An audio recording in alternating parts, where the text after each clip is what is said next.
అవటమే మీ లక్ష్యమా? MBBS సీట్ల guidance కోసం తప్పక విచ్చేయండి మెగా ఎడ్యుకేషన్ మేళా.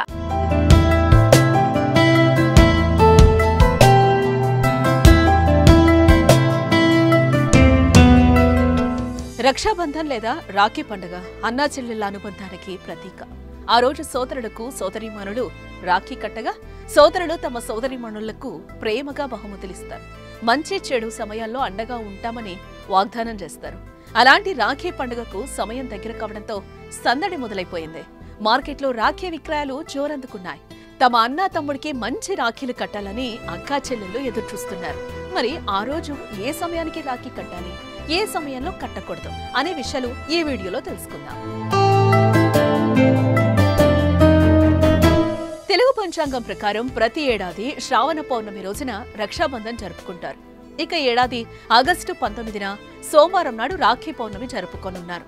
ఆగస్టు 19వ తేదీన సోమవారం ఉదయం శ్రావణ మాసం శుక్లపక్షంలో పౌర్ణమి తిథి తెల్లవారుజామున 3:04 ప్రారంభమయ్యి అదే రోజు రాత్రి 11:55 ముగుస్తుంది.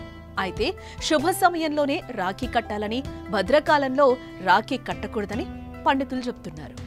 సోమవారం ఉదయం 5:53 ప్రారంభమయ్యే మధ్యాహ్నం 1:32 వరకు భద్రకాలం ఉండడంతో ఆ సమయంలో రాఖీ కట్టకూడదని సూచిస్తున్నారు. భద్రకాలం ముగిశాక మధ్యాహ్నం 1:30 నుంచి రాత్రి 9:08 మధ్య రాఖీ కట్టేందుకు శుభ సమయంగా చెప్తున్నారు. మధ్యాహ్నం 1:30 నుంచి మధ్యాహ్నం 3:39 వరకు మరింత ప్రత్యేకంగా ఉంటుందనేది పండితుల మాట. ఆ సమయంలో రాఖీ కడితే మంచి ఫలితాలొస్తాయంటున్నారు. రాఖీ కట్టేటప్పుడు, కట్టించుకునేటప్పుడు ఆ సమయంలో తెలుపు రంగు దుస్తులు ధరిస్తే మంచిదని, దీనివల్ల విశేష శుభ ఫలితాలు కలుగుతాయని అంటున్నారు పండితులు.